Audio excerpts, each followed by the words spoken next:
안녕하세요. 서울에 살고 있는 30대 초반 여자입니다. 지금 나름대로 탄탄한 기업에서 5년째 직장 생활을 하고 있는데요. 얼마 전에 동료가 알려줘서 이곳에 사연을 들었는데 너무 재미있더라고요. 제 상황과 비슷한 사연도 많아서 좋았고요. 그때부터 시간 날 때마다 챙겨 듣고 있답니다. 사실 얼마 전에 결혼식까지 올렸지만 지금은 다시 싱글의 삶을 살고 있거든요.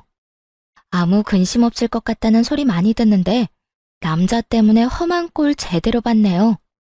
어떤 사연일지 궁금하지 않으신가요? 혹시 지인이 알아볼까봐 좀 부끄럽기도 한데 용기 내서 한번 털어놔 볼게요. 태어났을 때부터 쭉 한 동네에서 살았어요. 부모님께서 어릴 때도 그 동네에서 사셨고 그때부터 지금까지 이사 가지 않고 계속 살고 있죠. 그래서 외가 쪽과 친가 쪽에서 물려주신 아파트 세 채가 이 동네에 있답니다.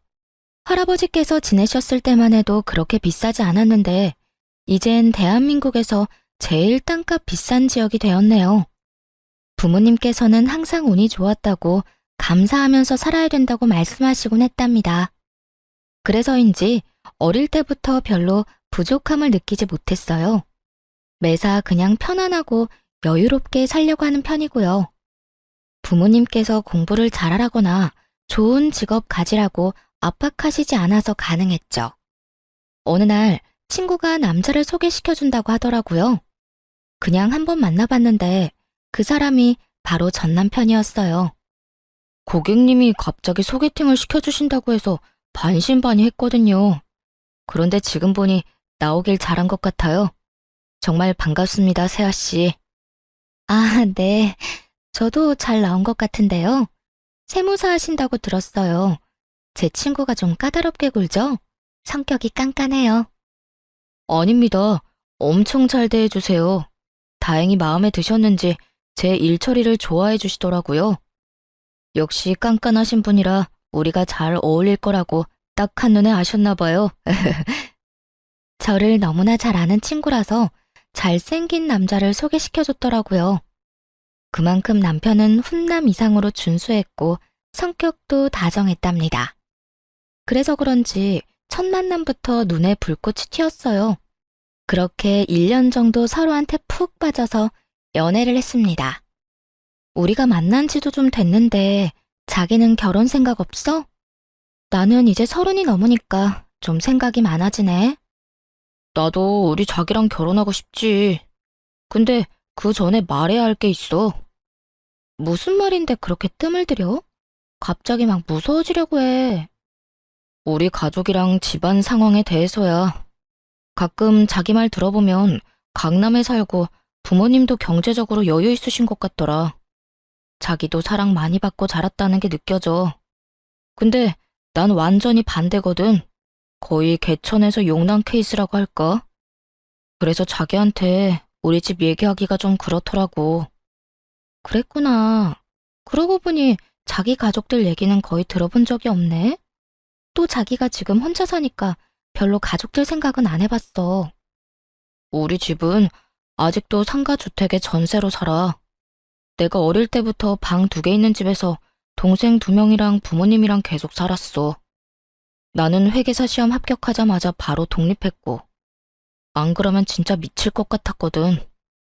정말 많이 힘들었겠다. 나한테 이렇게 솔직하게 말해줘서 고마워.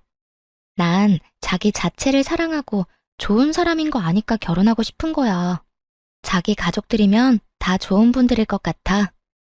지금 생각하니 저딴 소리를 왜 했나 기야말 일이네요. 그래도 그때는 남자에 미쳐서 온 세상이 꽃밭이었거든요. 둘이서 어떤 어려움이 닥쳐도 이겨나갈 수 있고 남편의 가족들하고도 잘 지낼 수 있을 거라고 생각했어요. 그때까지 살면서 별로 험한 일 안 겪었고 온실 속의 화초처럼 자라서 그랬나 봐요. 사실 남편의 직업이 괜찮으니까 같이 벌면 여유롭게 살 수 있을 거라고 생각했어요. 하지만 결혼이 파탄난 후에야 뼈저리게 느끼게 되었죠. 역시나 남의 집 가장은 함부로 빼오는 게 아니라는 것을요. 처음으로 시댁에 인사를 드리러 간 날이었어요. 상가주택이라더니 허름한 대로변에 있는 건물 2층으로 올라가더라고요. 딱 들어갔는데 퀴퀴한 곰팡이 냄새가 코를 찔렀습니다. 벽지 색깔도 누렇고 전등은 또 엄청 어둡더라고요. 솔직히 말해서 그런 집은 처음 봤어요. 놀란 얼굴을 봤는지 남편이 멋쩍게 씩 웃어주더군요. 다행히 식사하라고는 안 해서 간단하게 다과만 먹었는데요. 시부모님과 시동생들은 다들 순박하고 성격도 좋아 보이더라고요. 우리 잘난 아들이 선택한 며느리라면 당연히 좋은 사람일 거라고 생각했다. 역시나 아주 참하고 예쁘구나. 잘 왔다. 보다시피 우리 집이 그렇게 사정이 좋지는 않아. 찬욱이가 아직까지 우리한테 용돈 주고 있고, 그래서 결혼 준비할 때 목돈을 줄 수도 없을 것 같구나. 우리는 아무것도 바라지 않으니 걱정 말고 너희 원하는 대로 준비하거라. 우리도 무슨 옷 사달라느니 그런 말 안 할 테니 걱정하지 말아요, 새언니. 오빠한테 들었는데 새언니는 엄청 귀하게 자란 것 같더라. 강남에 산다면서요? 아, 엄청 잘 살거나 부자인 건 아니에요. 운 좋게도 아버지께서 집을 저렴할 때 잘 사신 것 뿐이죠. 그래, 결혼 준비하려면 할 게 엄청 많다며? 돈으로 도움은 못 줘도 어려운 거 있으면 언제든지 연락하렴. 내가 여러 방면으로 알아봐 줄 테니. 그렇게 본격적으로 결혼 준비를 하기 시작했어요. 예약할 것도 많고 알아볼 것도 많아서 머리가 터질 것 같더라고요. 그 와중에 갑자기 시모에게서 전화가 왔어요. 지금 회사 앞이라면서 근처 커피숍에서 만나자고 하더군요. 좀 불편한 마음으로 얼른 커피숍으로 갔죠. 왜 여기까지 왔을까? 궁금하기도 했지만 아직 결혼하기 전이라 좀 어려웠거든요. 커피숍에서 단둘이 마주했는데 시모의 표정 차갑더라고요. 남편의 집에서 만났을 때와는 사뭇 다른 모습이었어요. 내가 근처 왔다가 한번 둘러봤다. 그때 중요한 걸 안 물어본 것 같아서 말이야. 너희 신혼집은 어디로 구할 거니? 전세로 할 거야, 매매로 할 거야? 아, 오빠가 5천 정도밖에 모은 돈이 없다고 하더라고요. 사실 저도 그렇게 많이 모으지는 못해서요. 우선 신혼부부 특공으로 최대한 대출받아서 매매하려고 하고 있어요. 그래? 이왕이면 찬욱이 회사랑 가깝고 평수가 큰 신축 아파트 어떻겠니? 그래야 가격도 많이 오르고 여러모로 좋잖아. 네? 저희는 그냥 20평대로 생각하고 있어요. 일단 위치가 중요하니까 서로의 회사 중간에 있는 곳을 찾고 있거든요. 꼭 신축이 아니어도 되고요. 신혼 특공으로 한 번밖에 없는 기회인데 그렇게 날리면 되겠니? 내가 괜찮은 신축 아파트 2개 알아봤어. 여기랑 여기거든? 친구들한테 알아보니 나중에 값도 많이 오를 것 같더라. 여기 한번 잘 생각해봐. 2개의 아파트 모두 시댁이랑 엄청 가까운 데다가 30평대 후반이더라고요. 아직 둘뿐인데 그렇게 큰 아파트에 살 이유가 없었죠. 또 제 회사랑은 완전히 반대편에 있는데 거기에 살고 싶겠어요?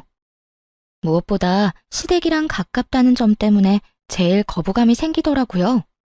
그래서 그냥 일단 둘러댔죠. 우선은 오빠랑 말을 해볼게요.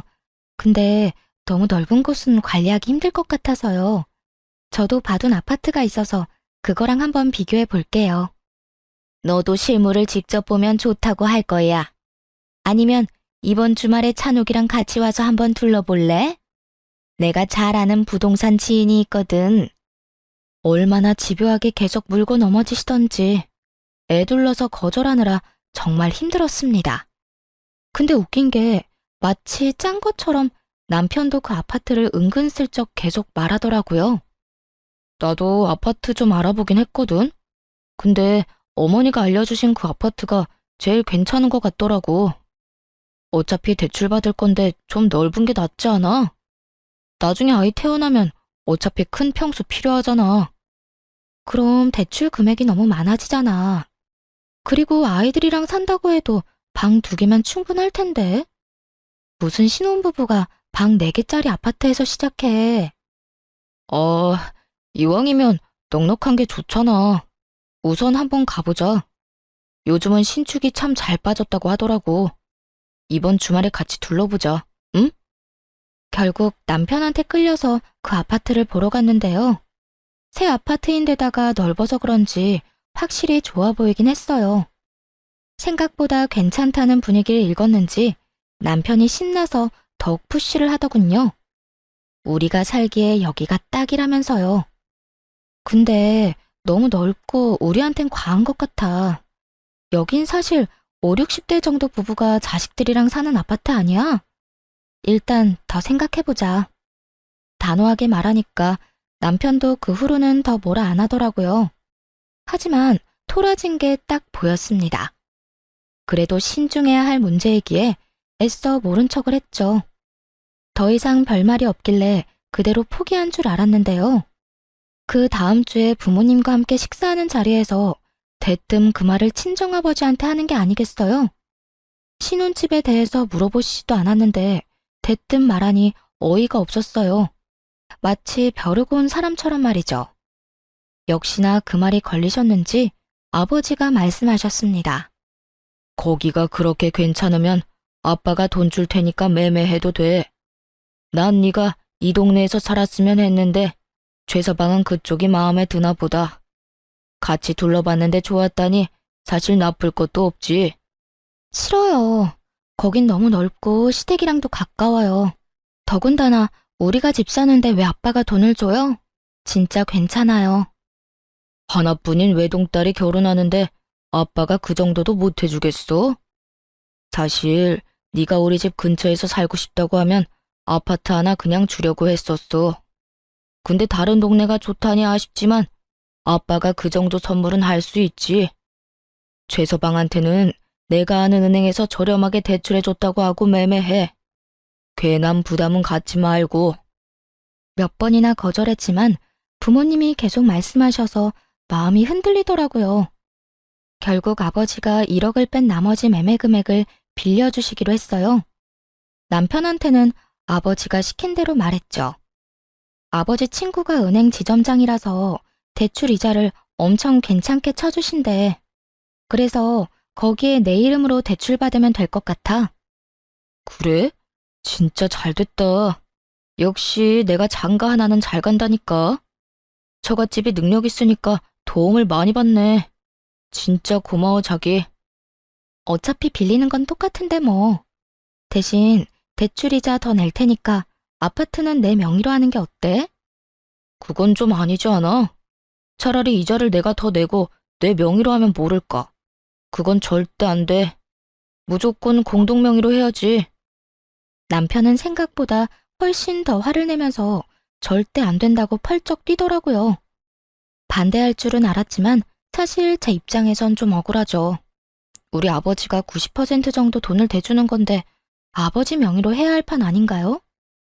아버지가 말하지 말라고 당부하셔서 어쩔 수 없이 결국 공동 명의로 매매하고 말았죠. 넓은 집을 꾸미려니까 가전이며 가구에 쏟아야 하는 돈도 장난이 아니더라고요. 부모님이 도와주시겠다고 했지만 이번에는 확실히 거절하고 카드를 긁었습니다. 그 와중에 시댁은 진짜 100만 원도 안 보태주시더군요. 뭐 사실 그런 집에 사시는 걸 봤으니 서운한 마음도 안 들었어요. 어차피 다 알고 시작한 거니까 괜히 기대하지 말자고 생각했죠. 그냥 착한 시댁 식구들과 좋은 가족이 되었으면 좋겠다는 바람뿐이었어요. 그래도 신혼집이 시댁이랑 걸어서 20분 거리라 너무 가까워 걱정이 되긴 했어요.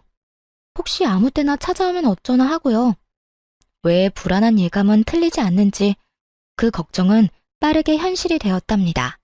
신혼여행에서 돌아온 날부터 매일 시모가 전화해서 언제 집들이 할 거냐고 묻더군요. 아직 집 정리도 안 끝났고 여행에서 막 돌아와 정신이 하나도 없는 상태인데 얼마나 재촉을 하던지 결국 그 다음 주말에 바로 집들이를 하게 됐죠. 여기가 우리 아들 집이란 말이야? 세상에 드라마에나 나올 법한 집이네. 진짜 너무 좋다. 역시 새 집이 다르다니까. 내 말 듣기를 잘했지? 오빠, 집 진짜 좋다. 와, 스타일러도 있네. 새언니네가 역시 좀 사나보다. TV도 완전 비싼 거네. 우리 집 콧구멍만한 TV만 보다가 이거 보니까 완전 극장이다, 극장. 시댁 식구들은 집들이 내내 아주 떠들썩했어요. 근데 진짜 웃긴 게 뭔지 아시나요? 집들이 온다면서 주스 한 병도 안 사왔더라고요. 저는 시댁 식구들 온다고 진짜 준비 많이 했거든요. 음식 재료들 사서 하루 종일 요리하고 배달 음식도 시켰죠. 근데 정성스럽게 준비한 건 쳐다도 안 보고 30분 넘게 이 방 저 방만 다니면서 집 구경하는데 여념이 없더라고요. 뒤늦게 저녁을 먹는데 다들 얼마나 개걸스럽게 먹던지 며칠 굶고 온 줄 알았네요. 집이 좋으니까 음식도 다 맛있다, 얘. 이거 네가 한 거 아니지? 다 사온 거지? 넌 좋겠다. 잘난 남편 만나서 이렇게 대골 같은 집에서 결혼 생활 시작하고 말이야. 진짜 복 받은 줄 알아. 그러게 말이야. 우리 오빠 완전 인생 역전했네. 나도 여기 살고 싶어. 오빠, 우리 집 가기 싫어. 가면 너무 우울하단 말이야. 여기 있다가 가면 더 우울할 것 같아. 그건 안주인인 새언니한테 물어봐야지. 여기 남는 방도 많은데 한번 말이나 해봐. 그나저나 여기 공동명의로 한 거 맞지? 찬욱이 너 등기부등본 좀 떼서 가져와라. 진짜 맞는 거지? 그런 건 확실하게 해야 된다. 어째 점점 기분이 나빠지더라고요. 마치 자기들이 이 집을 산 것처럼 말하는데 어이가 없었죠. 솔직히 우리 아버지 돈으로 산 건데 말이에요. 남는 방은 없을 것 같은데 어쩌죠? 하나는 미리 아이방으로 만들 거고 하나는 제 작업실로 만들려고요. 제가 좀 일할 게 있어서요. 그리고 신혼집인데 여기서 살고 싶다고 말하는 건 좀 아닌 것 같아요. 어머, 언니. 장난 좀 친 거 가지고 왜 그렇게 정색해요? 집이 너무 좋아서 부러워서 그랬죠. 언니 착한 줄 알았더니 지금 보니까 성질 있다. 그래 자기야. 식구들이 우리 좋아 보인다고 장난치는 건데 왜 갑자기 정색을 해?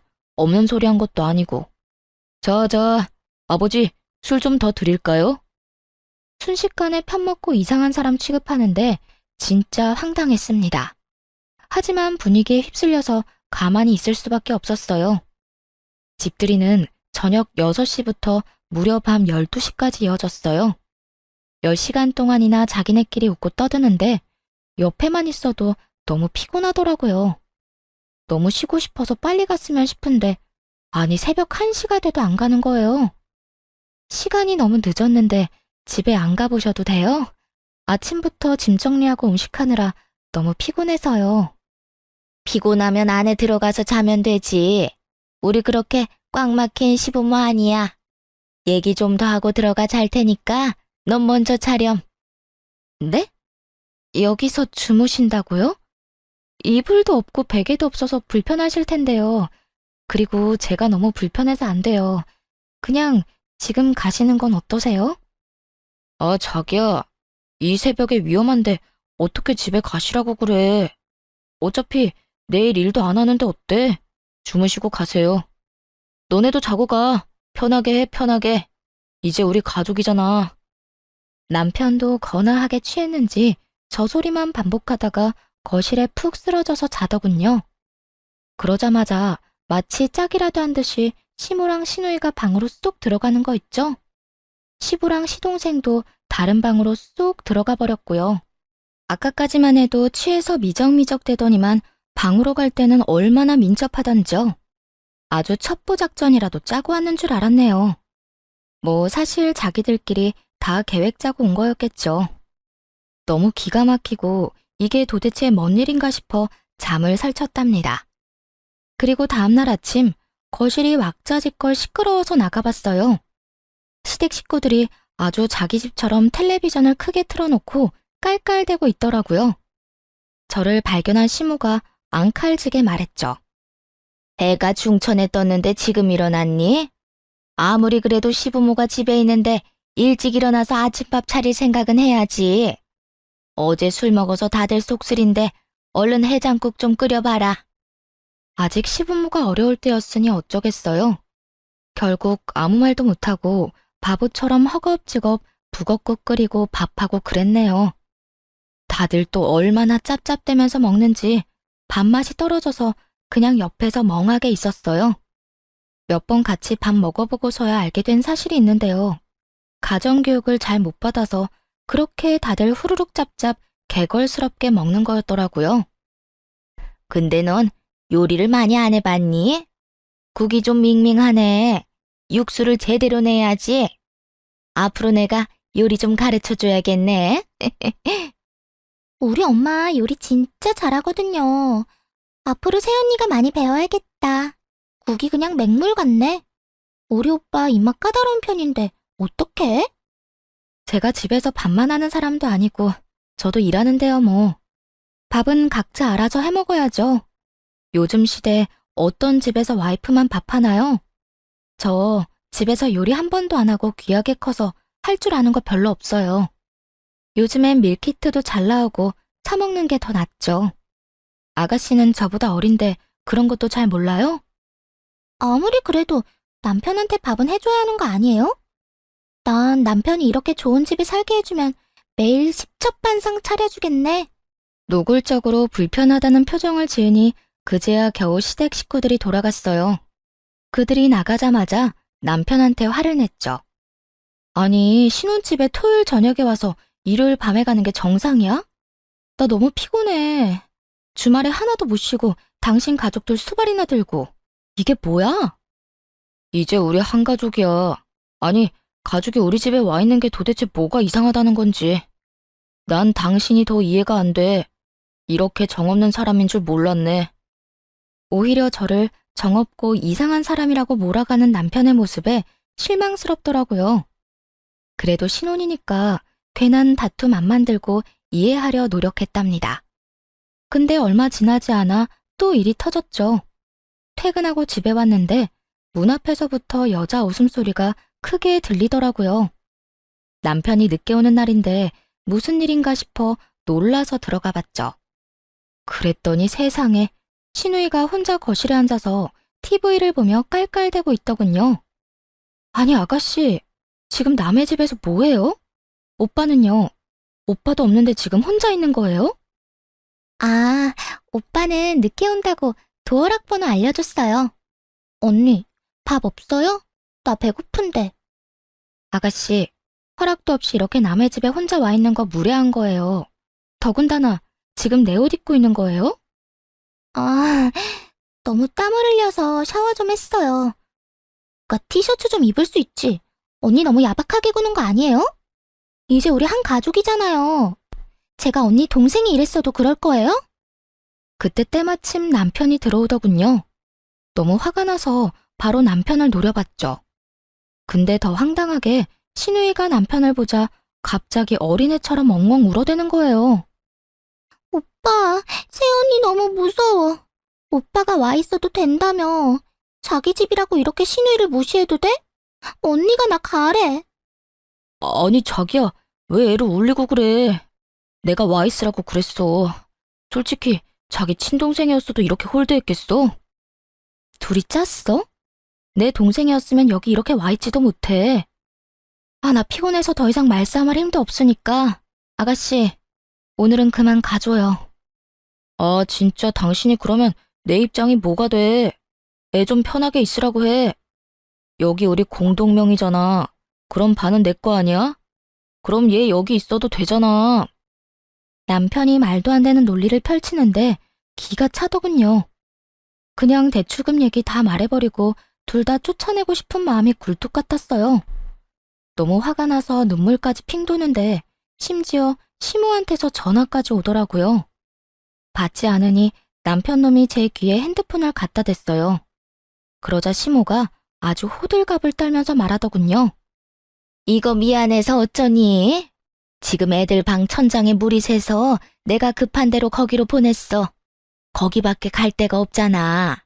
가족이 바로 근처 큰 집에 사는데 다른 곳으로 갈 필요가 있니?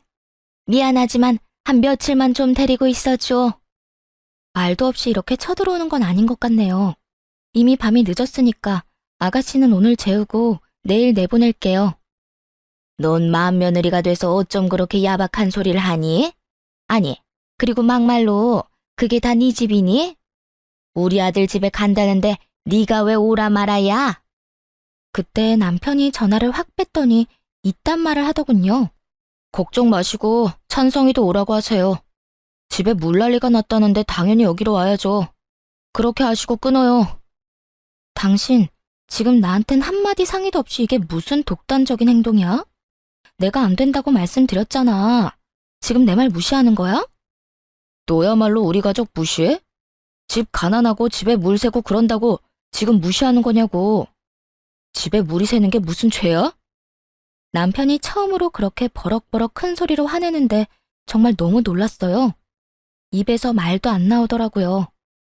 그때 아주 기다렸다는 듯이 시동생도 짐가방까지 싸들고 집으로 들어왔답니다. 아가씨나 도련님이나 하루 이틀 정도는 친구 집에서 자면 될 거 아냐. 꼭 여기에서 지내야 할 이유라도 있어?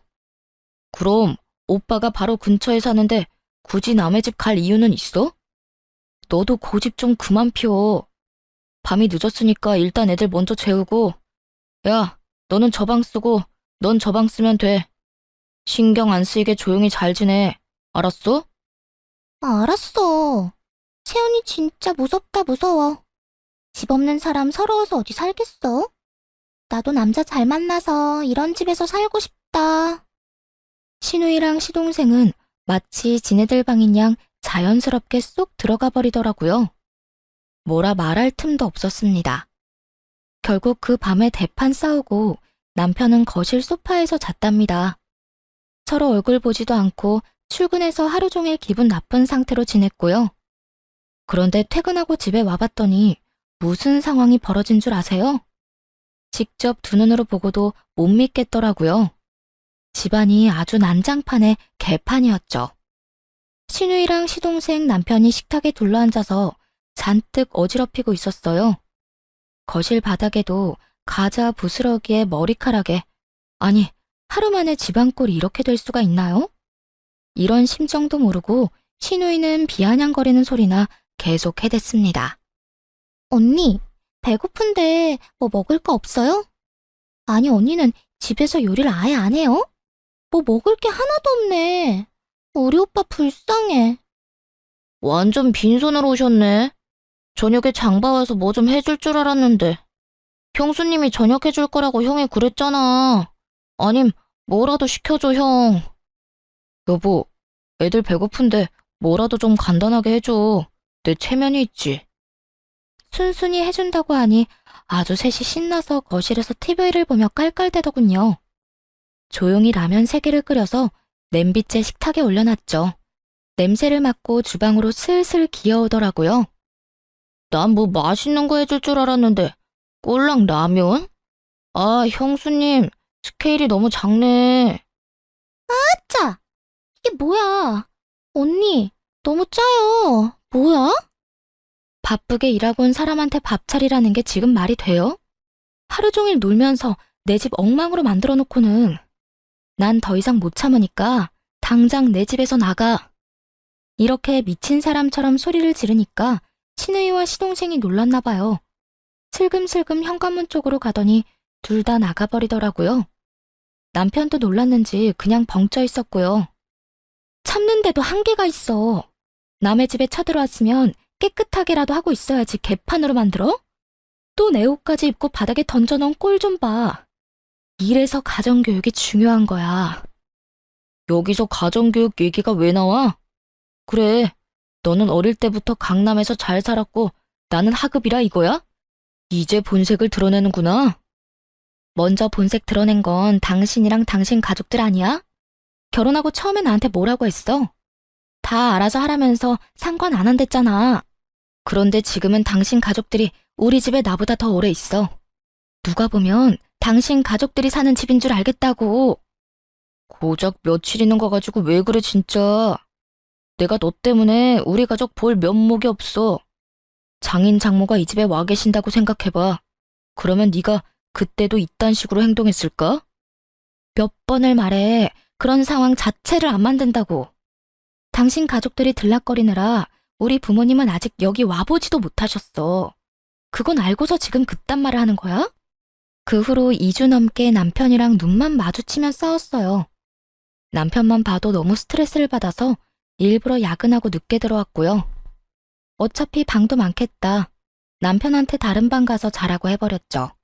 남편과 시댁 식구들의 행동에 질려버려서 정이 뚝뚝 떨어졌거든요. 시댁 인간들도 더 이상 연락 안 하길래 이제 좀 잠잠해지려나 했는데요. 그게 폭풍 전야였다는 걸 그땐 알지 못했죠. 남편의 생일이 다가오자 어떻게 해야 될지 혼자 고민을 했어요. 하루에 한마디도 안 섞을 정도로 사이가 안 좋아졌거든요. 남편도 여전히 냉랭하게 대하길래 될 대로 되라 하고 그냥 아무것도 안 했죠. 근데 남편 생일날 퇴근하고 집에 가보니 어떤 일이 벌어진 줄 아세요? 세상에, 시댁 식구들이 다 와 있는 거 있죠? 아주 잔치라도 하는 것처럼 떠들썩 하더군요. 시모는 제 집인 양 주방에서 신나게 요리를 하고 있었고, 나머지 시댁 식구들과 남편 놈은 거실에서 껄껄대면서 텔레비전을 보고 있더라고요. 더 웃긴 건 아무도 저한테 인사조차 하지 않았다는 거예요. 주방에서 요리하는 시모를 보니 제가 산 주방 도구들을 마구잡이로 쓰고 있더군요.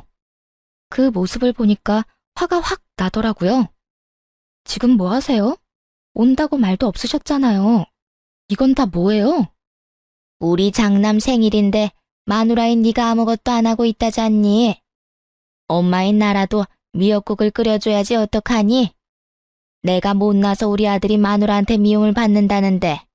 그리고 우리가 간다고 미리 말했으면 네가 올시구나 하고 오라고 했겠어? 또 저만 나쁜 사람 만드시네요. 생일 때문에 온다고 하셨으면 저도 같이 준비하든가 외식을 하든가 했겠죠. 저 사람도 오늘까지 아무 말 안 했어요. 네가 찬바람 쌩쌩 불고 무서워 죽겠다는데 뭔 말을 하겠니? 너는 우리가 그렇게 싫으니? 이제 한 가족 아니니? 너 좋아한다는 갈비찜도 하고 밑반찬도 잔뜩 해다가 냉장고에 넣어놨다. 우리 오늘 같이 먹고 얘기 좀 하면서 풀어보자. 시모가 눈물까지 글썽거리면서 손을 잡고 이런 말을 하니 괜히 저도 너무했나 싶고 잘못한 것 같은 마음도 들더라고요. 그래서 시모를 도와서 밥 차리고 다 같이 모여서 저녁을 먹었죠. 시누이가 사온 케이크를 두고 생일 축하 노래도 부르고요.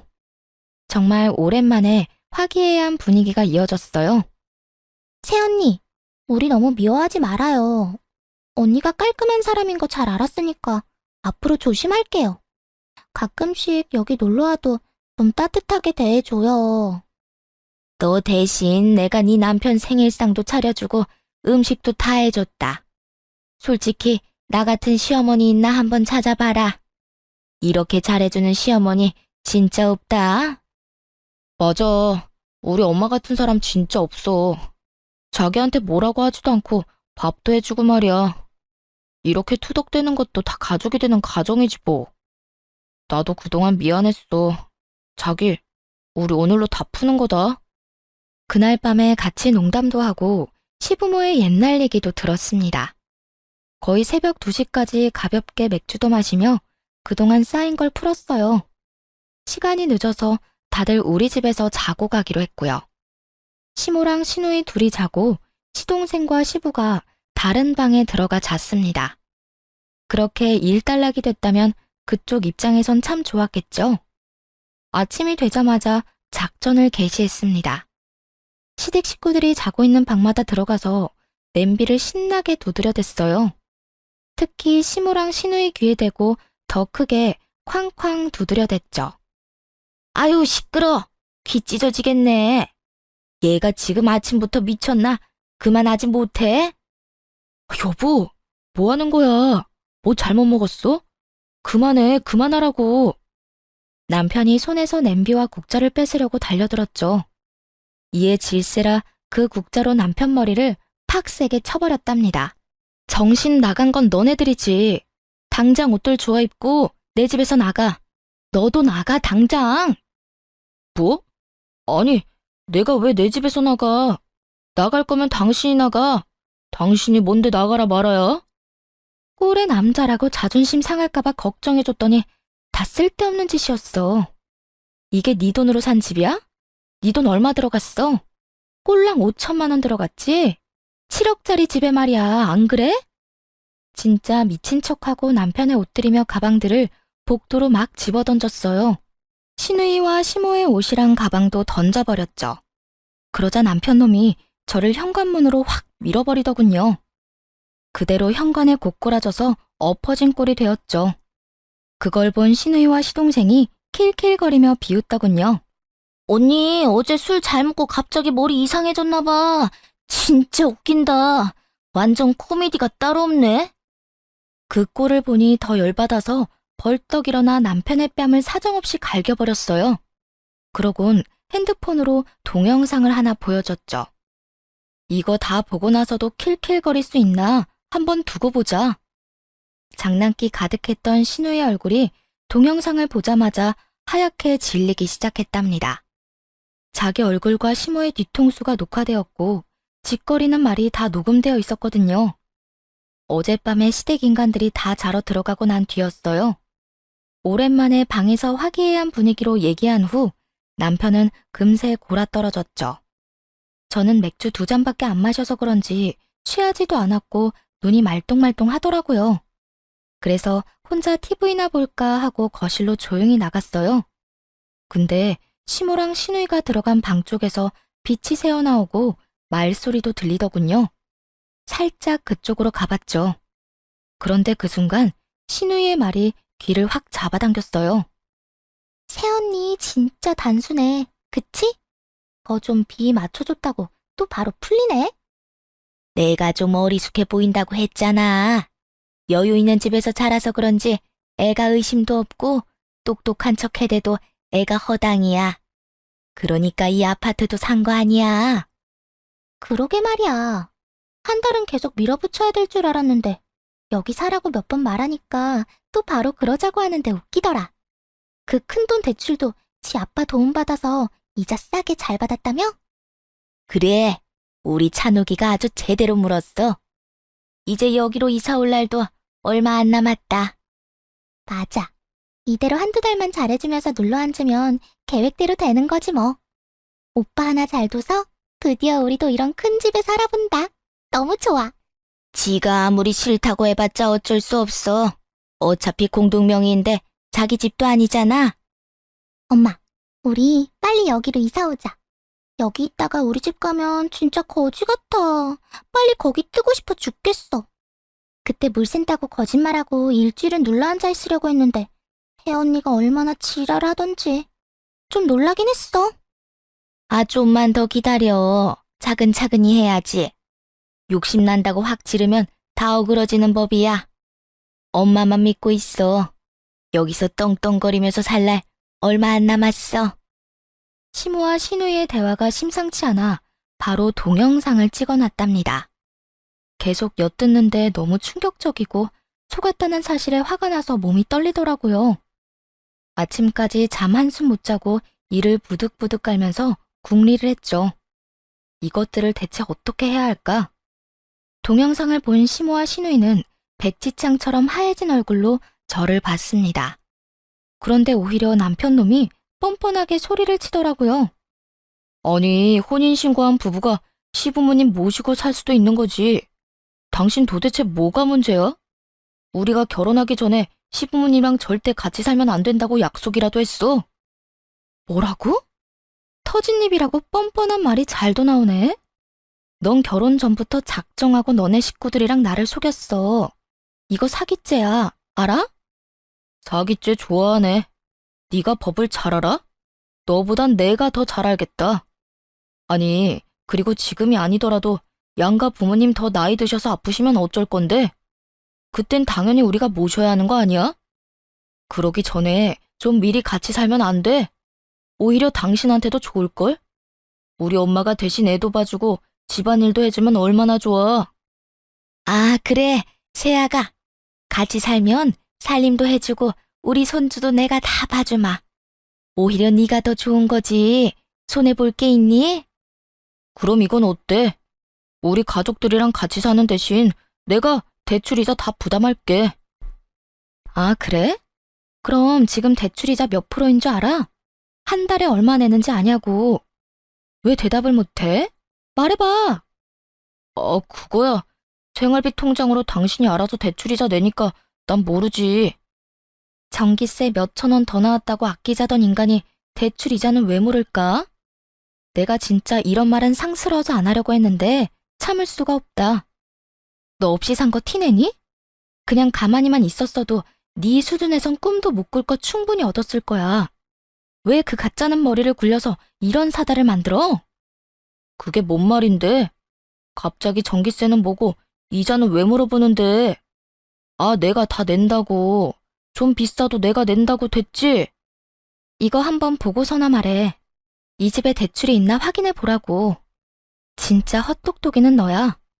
누구한테 어수룩하대? 머리도 굴릴지 모르는 것들이. 그제야 등기부등본을 확인해 본 남편이 아리송하단 표정을 짓더군요.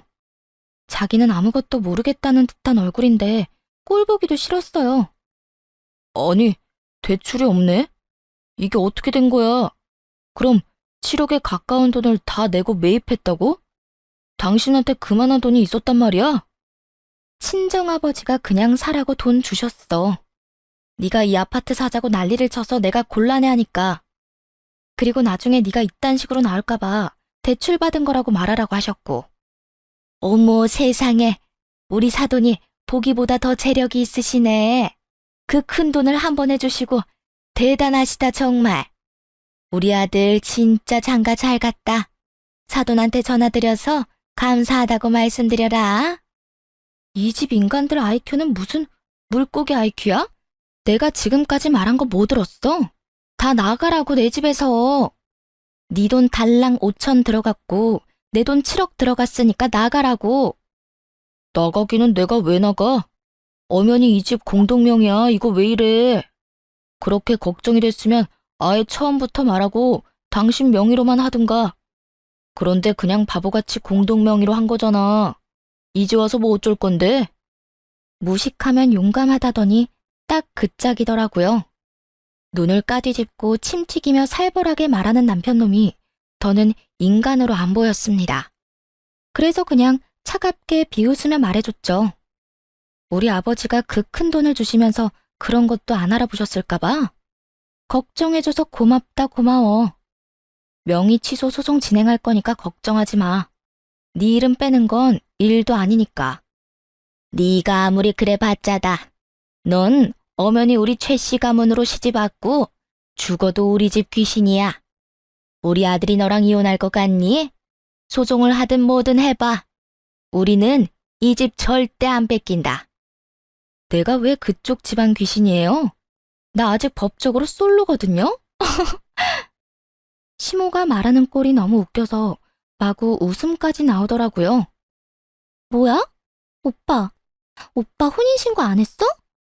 우리가 혼인신고 결혼식 전에 꼭 하라고 했잖아. 어? 혼인신고 했는데? 우리 그날 같이 가서 했잖아. 아니야? 아, 그래? 기억이 잘 안 나나 보네. 같이 하려고 만났는데 네가 회사에 일이 있다고 갑자기 갔잖아. 그래서 나 혼자 하고 간다고 했었지 아마? 그래. 근데 그날 안 했다는 말이야? 야, 너 그거 사기야. 사기 같은 소리 하네. 너네가 나한테 한 짓이 사기지 이 사기꾼들아. 이제 다 알았으면 당장 내 집에서 꺼져. 혼인신고 혼자 하려고 했던 그날 친구한테 전화가 와서 잠깐 통화를 했었어요.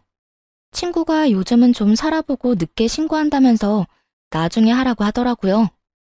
안 그래도 그때 하도 아파트 때문에 속이 시끄러웠거든요. 이 사람과 결혼해도 되는지 고민을 많이 했고요. 그래서 일단 그날 안 하고 돌아섰다가 결혼식 준비로 계속 미루게 됐던 거죠. 그러다 시댁 인간들을 보고는 혼인신고하면 안 되겠다는 확신이 들었던 거고요. 계획이 완전 망했다는 걸 깨달은 시댁 인간들의 얼굴이 하얗게 질리더군요.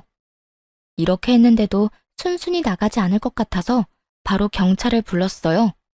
경찰 얘기가 나오자 겁을 집어먹었는지 허둥지둥거리기 시작했고요. 20분쯤 지났을까 경찰이 오니까 그제야 그들은 조용히 아파트를 나갔습니다. 그게 지긋지긋한 그 시댁 식구들의 마지막이었어요. 그렇게 다시 친정집으로 돌아왔습니다.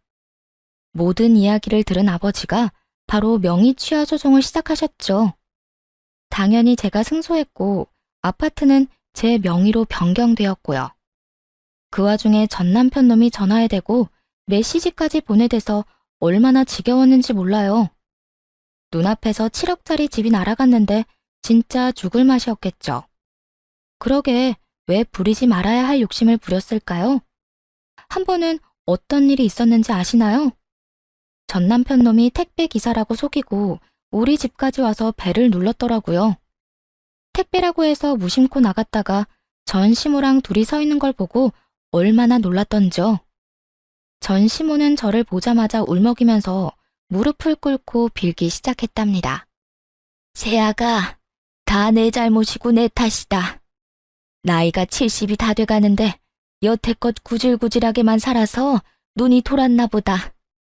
아파트 한번 못 살아본 게 너무 아쉬워서 말이야. 아들만 다시 받아준다면 우리는 네 앞에 절대 나타나지 않고 조용히 살게. 제발 우리 아들 좀 용서해주면 안 되겠니?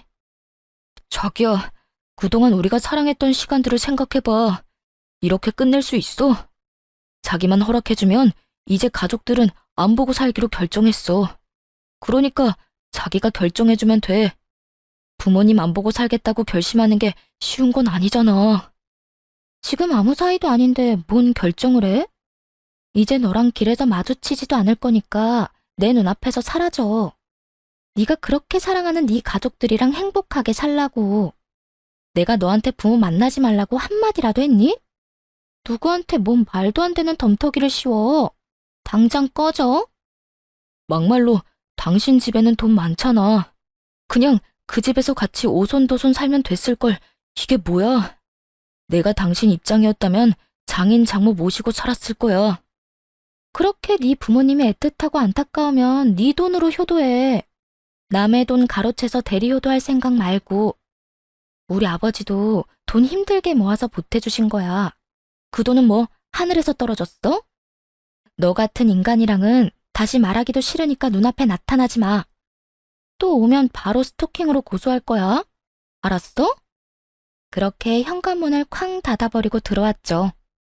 고소한다니까 무서웠는지 전 남편 놈은 지 엄마랑 얼른 달아나듯이 가버리더라고요. 그게 그놈의 마지막이었답니다. 그 이후 그 아파트는 꼴 보기도 싫어서 바로 팔아버렸어요. 운 좋게도 집값이 조금 올랐더라고요. 차액은 아버지께 바로 다 드렸고요. 전 남편 놈이 친정까지 찾아오면 부모님께 죄송하니까 지금은 독립해서 살고 있어요. 일이 이렇게 되니 주변 사람들 보기에도 창피하고 스스로도 자괴감이 들더라고요. 결혼식도 비싼 데서 하고 드레스도 사면서 떠들썩하게 결혼했는데 말이에요. 6개월 정도는 너무 힘들었어요. 그래도 친한 친구들과 부모님이 제 잘못이 아닌데 왜 죄인처럼 사냐면서 당당하고 멋지게 살라고 좋은 말을 많이 해주셨어요. 그 덕분에 상처를 털고 일어나서 열심히 살아가려고 노력하고 있답니다. 새로운 직장으로 이직해서 열심히 일도 배우면서 지내고 있고요. 지금은 이혼 같지도 않은 이혼을 한 지 1년 정도 지났는데요. 남자라면 쳐다보기도 싫어서 그냥 계속 평생 혼자 살고 싶네요. 그때 뭣도 모르고 혼인신고를 바로 했더라면 지금쯤 어떻게 살았을까요? 그 집에서 시댁 인간들 온갖 수발 들고 자존심 다 깎아먹히며 살았겠죠. 여러분도 인생에서 중요한 선택을 할 때는 신중하게 하시길 바래요. 긴 이야기를 들어주셔서 감사하고 모두 건강하시기를 바라겠습니다.